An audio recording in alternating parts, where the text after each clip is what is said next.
네, 오늘 수요일입니다. 오늘도 주님의 은혜가 가득한 복된 하루 되시기를 축복합니다. 우리 성도님들 강건하십시오. 기도하겠습니다. 하나님, 오늘도 주님의 은혜로 살아가며 정말 믿음의 백성들 되기에 부족함이 없도록 도우시고 인도하여 주옵소서. 지켜주실 것을 믿사하며 거룩하신 예수님의 이름으로 기도합니다.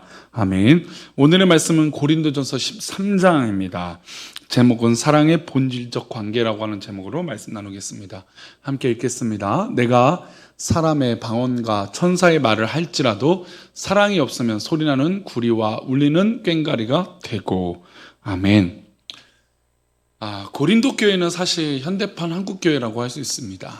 고린도 교회가 많은 성장과 영향력을 가졌지만 그 안에는 너무나 불편하고 어려운 일들이 많았죠.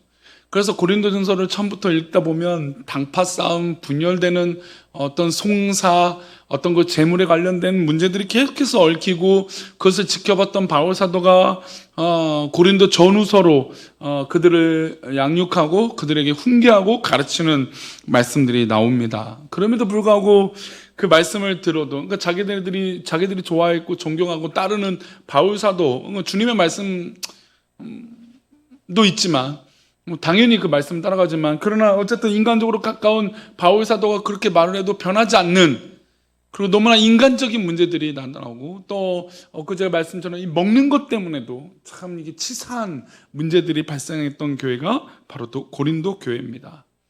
그런데 이 고린도 교회에 여러 가지 갈등이 있어서 특별히 교회의 덕과 교회를 이롭게 하는 것에, 유익을 주는 것에 좀 부족함이 컸던 것 같습니다. 그래서 유익을 주고 복되게 하는데 되지 않으니까 은사에 대해서 했고, 우리 모두 다 하나님 아버지의 지체고 성령님의 은사의 주체이시고 주님께 허락받은 백성들이다라고 하는 이 하나됨에 대해서 강조를 했습니다. 그러나 그 모든 것에 일하고 섬기고 하는 것에 근본적인 문제가 필요했어요. 해답이 필요했어요. 그 해답은 바로 우리가 잘 알고 있는 고린도 전서 13장인 사랑에 관한 말씀이에요. 바울은 이런 갈등을 한 번에 해결할 수 있는 방법이 바로 사랑이라고 생각했던 것이에요. 사랑이라고 판단한 것입니다. 교회의 모든 갈등을 해결할 수 있는 열쇠는 바로 사랑이라는 것이죠. 우선 바울은 사랑이 없는 교회의 부끄러운 모습을 설명합니다. 우리 1절 말씀 볼까요? 내가 사람의 방언과 천사의 말을 할지라도 사랑이 없으면 소리나는 구리와 울리는 꽹과리가 되고. 사실 우린 모두 다 방언에 하면 얼마나 능력이 있습니까? 그 천사의 말을 한다니 얼마나 대단합니까? 그렇죠? 아마 우리가 어깨를 치켜 세울 정도로 우쭐할 수 있는 능력이라고 할 수 있어요. 은사죠. 방언과 천사의 말이에요. 근데 이렇게 능력 있고 대단한 사람일지라도 뭐가 없으면요? 사랑이 없으면, 그러니까 사랑이 없으면 사실 아무리 큰 능력도 의미가 없다라는 것입니다. 그리고 소리나는 구리와 울리는 꽹과리가 된다라고 했어요. 그러니까 아무리 능력이 많고 아무리 좋은 방언과 유식한 말들을 할지라도, 천사의 말을 할지라도 사랑이 없으면 시끄러운 잔소리와 같은, 꽹과리와 같은 소리가 된다는 겁니다. 사실 참 이 꽹과리는 우리 한국 성경에 참 잘 어울리는 표현이에요. 이 꽹과리를 잘 듣다 보면 뭔가 마치 신명 나기도 하지만 한편으로는 굉장히 소리가 강렬하죠. 모든 것을 바꿀 수 있는 소리의 악기가 바로 꽹과리예요. 근데 사랑이 없으면 바로 이렇게 시끄러운 소리처럼 될 수 있다는 겁니다. 어울리지 않고 조화롭게 만들지 않는, 사랑이 없으면 그렇게 되어진다는 것이죠. 바울이 전하고 기록한 말이 오늘 우리에게 능력의 말씀, 능력이 되는 것은 그 옛날 우리 주님께서 하신 말씀이 오늘 우리를 변화시키는 능력의 말씀이 된 이유, 그것은 바로 그 말씀 속에 사랑이 있기 때문이에요. 그러니까 주님의 그 십자가의 사랑이 있기 때문에 우리가 존재하는 겁니다. 그러면 믿음의 사람이 존재하는 것도 바로 그리스도의 십자가의 사랑으로 우리가 풍성하고 시작되어져야 되는 것입니다. 아무리 천상의 소리를 하고 아무리 천상의 방언을 할지라도 사랑이 없으면 정말 시끄러운 소리가 되는 겁니다. 교회 안팎에서 가정과 일터에서 말할 사랑이 없으면, 표현하는 것 사랑이 없으면 소음에 불과합니다. 사랑하는 우리 교성들, 오늘 하루 살아갈 때 내가 하는 말마다 주님의 사랑이 있기를 기도해 보시기를 축복합니다. 그래서 내가 하는 말로 인해서 사람을 살리고 세우고 사랑하는 그런 믿음의 모습이 있기를 축복합니다. 사랑은 곧 우리 영혼이고, 사랑이 없으면 우리가 하는 말은 공중에 부서지는 소음이에요. 우리 2절 이어서 또 볼까요? 내가 예언하는 능력이 있어 모든 비밀과 모든 지식을 알고. 야, 얼마나 멋져요. 은사 중에 예언하는 능력이 있어요. 앞을 내다봐요. 하나님의 기도 가운데 앞을 내다보는 어떤 그런 능력이 있어요. 그리고 모든 비밀을 알고 모든 지식을 알아요. 와, 정말 똑똑하고 좋은 일이죠. 비밀을 안다는 건 깨달음이 있다는 사람이죠. 그리고 또 산을 옮길 만한 모든 믿음. 야, 우리가 몇 주 전에도 우리 주일 예배 말씀 가운데도 나눴지만, 우리에게 믿음이 없으니까 이런 일들이 일어난다는 겁니다. 믿음이 있으면 가능한데 믿음이 없으니까 이런 일들이 일어나지 않는 것이죠. 근데 지금 고린도 교회에 믿음이 있어요. 실제로 믿음이 있는데도 사랑이 없으면 아무것도 아니란 거예요.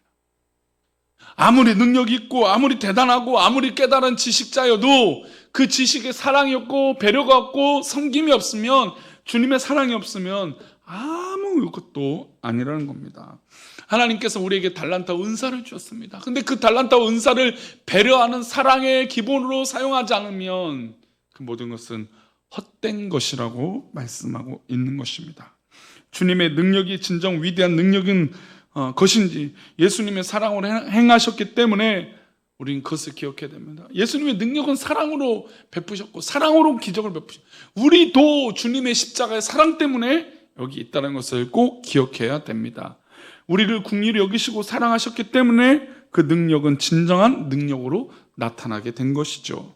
우리 3절 말씀 이어서 또 보겠습니다. 내가 내게 있는 모든 것을 구제하고 또 내 몸을 불살하게 해줄지라도 뭐가 없으면요? 사랑이 없으면 내게 유익이 없느라.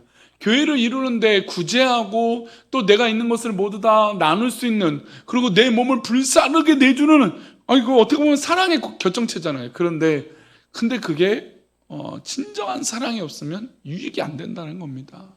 어떤 사람 보면 정말 이렇게 불사르는 것처럼 열심을 내는 사람들이 있어요. 그런데 정말 사랑이 없으니까 오히려 열심을 내면 낼수록 불편하게 만들어지는 경우들이 있어요. 그래서 우리의 일의 시작과 모든 일의 과정은 바로 사랑이어야 돼요. 사랑이 없으면 유익하지 않습니다. 그러니까 사실 사랑이 없으면이라고 하는 말을 이 1, 2, 3절에서 이야기하고 있으니까, 교회를 이루고 교회 공동체를 이루고 주님을 믿는 이 모든 본질적인 관계에 사랑이 없으면 의미가 없다라고 하는 것을 강조하고 있는 것입니다. 그리고 바울 사도는 이어서 사랑의 본질을 이야기하고 있어요. 우리는 사랑을 나와 타인과의 관계만 얘기하고 있는데 생각하는데, 하지만 바울이 말하는 사랑은, 진정한 사랑은 그 얘기가 아니에요. 나와 타인, 나와 하나님과의 관계, 나와 자신, 내 자신을 생각하는 이 모든 것을 말하고 있는 겁니다. 4절 말씀 보겠습니다. 사랑은 오래 참고, 사랑은 온유하며 시기하지 아니하며, 사랑은 자랑하지 아니하며 교만하지 아니하며. 보십시오. 사랑은 오래 참는다고 했어요. 그러니까 남들에게 해당되는 거죠. 그것도 나에게 해당되는 것이죠. 사랑은 온유하다고 그랬어요. 시기하지 않는다고 그랬어요. 사랑은 자랑하고 교만하지 않는다고 그랬어요. 이 모든 것이 정말 이웃과 또 내 자신과, 요즘같이 이제 자기 자신을 사랑하지 않는 인간적인 교만, 또 이웃을 너무 무시하는 인간적인 교만, 또 하나님 없이 살아야 될 것 같은 이런 만몬주의에 사로잡힌 사람, 이 모든 모습 가운데 하나님의 그 십자가의 은혜로 말미암아 사랑이 풍성해야 오래 참고 온유하고 시기하지 않고 자랑하지 않고 교만하지 않을 수 있는 것입니다. 이웃에 대한 사랑에는 한계가 없다라는 것을 보여주고 있습니다. 우리가 할 수 있는 만큼 해서도 안 되고 그 이상을 해야 되는 거예요. 왜냐하면 우리 주님이 무한대로 우리를 사랑하셨기 때문입니다. 온유는 나와 하나님과 관계입니다. 성경이 말하는 온유는 하나님과 우리의 관계 가운데 있는 것인데, 온유는 길들여진 야생동물의 성품을 의미하는 거예요. 그러니까 야생동물이 얼마나 거칩니까? 근데 그 야생동물이 주인의 따뜻한 사랑으로 그 성품이 온유해진 거예요. 그러니까 우리가 그렇죠. 그래서 우리의 하나님과 관계 가운데 하나님의 사랑으로, 주님의 사랑으로 말미암아 우리의 못되고 잘못된 자아들이 변화되어지고 하나님 기뻐하시는 온유의 모습으로 있는 것입니다. 그리고 교만하지 않고 시기하지 않는 것이에요. 사실 시기하면 내 자신이 얼마나 피폐해지는지 모릅니다. 남을 비교하고 남을 시기하니까 내 자신이 너무너무 초라해져요. 우리 사랑하는 우리 교회 공동체는 시기해서 내 마음이 피폐해지지 않기를 바랍니다. 풍성해져야 돼요. 하나님 기뻐하신 사랑으로 풍성해져요. 우리 마지막으로 5절 한번 보겠습니다. 무례히 행하지 아니하며 자기의 유익을 구하지 아니하며 성내지 아니하며 악한 것을 생각하지 아니하며. 우리가 때로는 무례히 행할 수 있는 사람이 있어요. 나는 남보다 괜찮다라고 하는 마음으로 내가 우쭐하고 교만해서 무례히 행하는 경우들을 봅니다. 그러나 그래서는 안 되죠. 그리고 자기 유익만을 구하는 사람이 되어서는 안 됩니다. 우리 모두를 위하는 거예요. 그리고 성내지 아니하고 악한 것을 생각하지 아니해야 됩니다. 사랑하는 우리 교회 성도님들, 사랑은 사랑이 없으면 아무 의미가 없습니다. 믿음은 사랑이 없으면 아무 의미가 없죠. 우리가 나타나고 살아가는 모든 것도 사랑이 없으면 안 되는 것입니다. 사랑은 온유하고 시기하지 아니하고 자랑하지 아니하고 교만하지 않는다고 했어요. 그리고 오래 참는다고 했어요. 그리고 무례히 행하지 않는다고 했어요. 자기의 유익을 구하지 아니하고 성내지 아니하고. 근데 사실 저는 우리 한국교회가 이런 모습이 있었어요. 그러니까 한국교회가 부흥할 때 이런 모습이 있었어요. 근데 한국교회가 점차 이런 모습이 변질되고 없어지죠. 왜요? 사랑이 없기 때문이에요. 저 사람이 날 무시해. 저 사람이 나를 질투해. 저 사람이 내 말을 듣지 아니하해. 우리 스스로 교만해져서 사랑이 없는 모습이 가득하게 된 것입니다. 사랑하는 우리 교회 성도님들, 오늘도 우리는 풍성한 은혜 가운데 그 사랑으로 살아가기를 축복합니다. 그 사랑으로 말미암아 하나님 기뻐하신 놀라운 은혜가 우리 가운데 있어 사랑의 본질적 관계, 우리 이웃을 사랑하고 또 하나님을 사랑하고 또 나를 사랑하는 그런 믿음의 모습이 있기를 축복합니다. 기도하겠습니다. 하나님, 우리 모두 다 주님의 주신 사랑으로 말미암아 그 사랑 가운데 살아가게 하여 주시고 그 영광 가운데 하나님 있게 해 주옵소서. 그래서 우리의 본질적인 사랑이 풍성해서 우리가 어렵고 힘들고 지쳐서 살아가는 것이 아니라 하나님 기뻐하시는 삶으로 살게 하여 주옵소서. 지켜주실 것을 믿사하며 거룩하신 예수님의 이름으로 기도합니다. 아멘.